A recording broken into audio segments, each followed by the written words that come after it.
you've kind of seen the evolution of getting more athletic trainers in these settings, right? And a lot of these like jobs in the DOE, they didn't even exist before, right? And for all of, the people before my time too, you paved the way to getting these positions in the DOE. But even like my job at Pro, right? That didn't exist like before, right? So all of these jobs, you're seeing these different settings, non-traditional settings start to pop up. You're seeing more opportunities in the schools itself, right?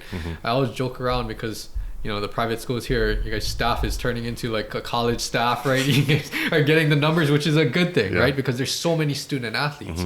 And maybe in the next 10 years or so, you might see that slowly trickle down to the public high schools, right? Maybe adding a third position in the ones that have a big program.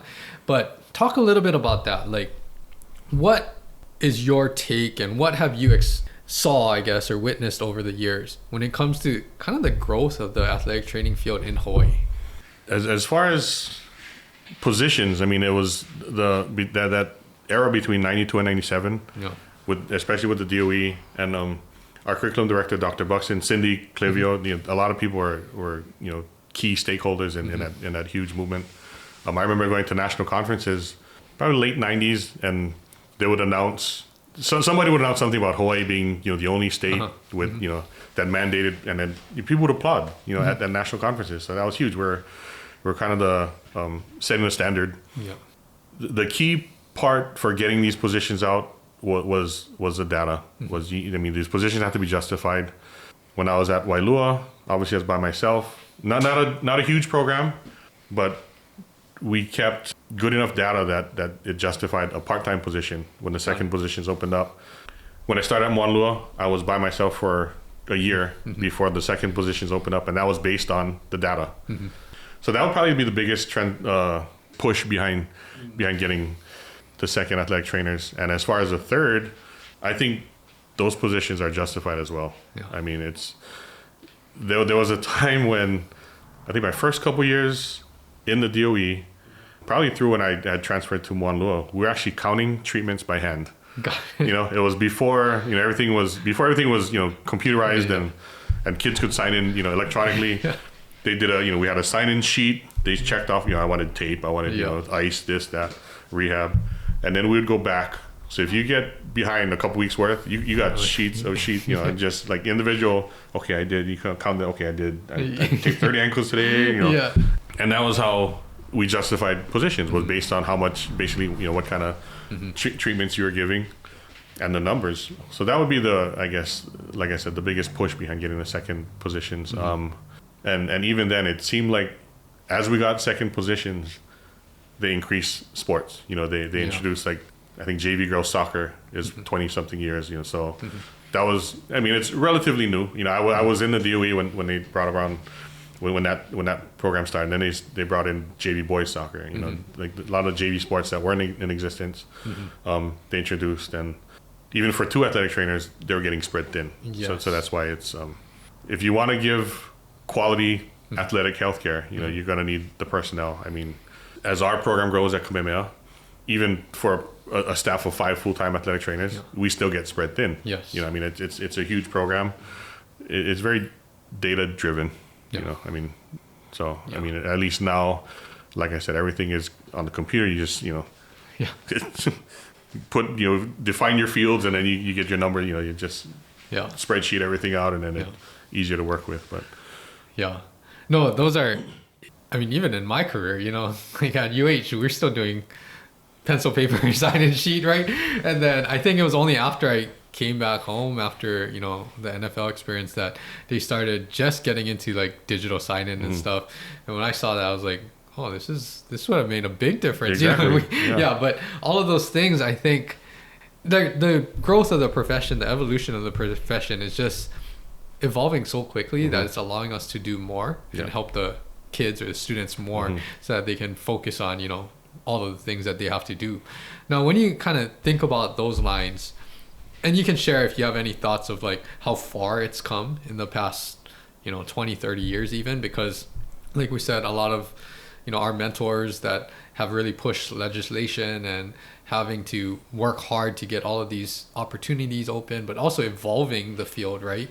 And we'll touch on in a little while, you know, like you getting into Hatha and all of that leadership roles. But think about how far it's come since even early 2000s, right? And then share a little bit as to where you think this is going to head. Like, where's the athletic training profession going? And what are some of the exciting things that we can look forward to, or that all of us as athletic trainers need to kind of help contribute towards? Yeah. Tough question. Well, as far as the early phases, I think when I got into the profession, it was on the rise. Yep. You know, I mean, from, if you look at our Hatha website, it's kind of chronicalized, you know, as far as, you know, where the meager beginnings, where they met at I don't know if it was Punahou Athletic Training or, you know, I think Cindy, it's funny, she said she was the secretary because she was the only one with a computer. You know, so it's just kind of that's how, you know, people kind of fell into their positions to where we are now, where we have, you know, I mean, you take away the pandemic, you know, I mean, the symposium, we're, you know, looking at over, you know, 100 attendees in person. We bring in some top speakers, you know, just trying to, you go back to the whole resources thing. If we want to keep up with the mainland, we got to bring in some of the mainland, you know, the concepts that are, you know, that are, you know, mainland driven concepts or whatever you want our kids to compete with mainland kids. And it comes back to networking, where we have different people in different settings who have different connections, you know, on the mainland. And a lot of people that we bring in to speak are some of the top minds in that particular field.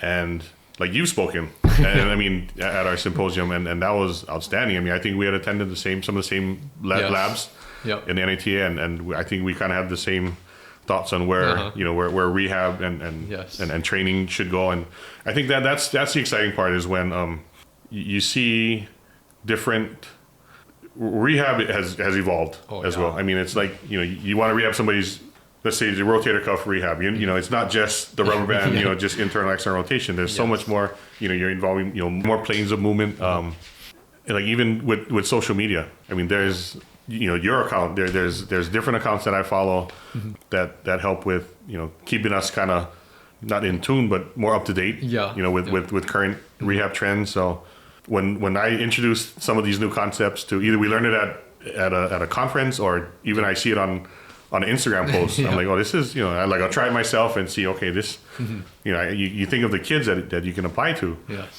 So I think technology has clearly made a huge impact on how we do things and how we learn things.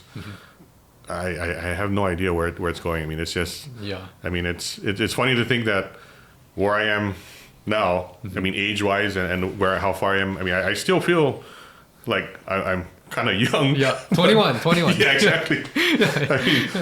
I mean, you stop and think about how long, you know, I've been in the profession, and I'm like, wow, I am kind of the old timers. I mean, I have a colleague who's retired from San Luis Obispo, and we're social media friends, and then I'll post things, and he said he'll comment that you realize you're one of the old timers, and I'm like, no, I mean, I'm in denial. You know, there's no way I can't. You know,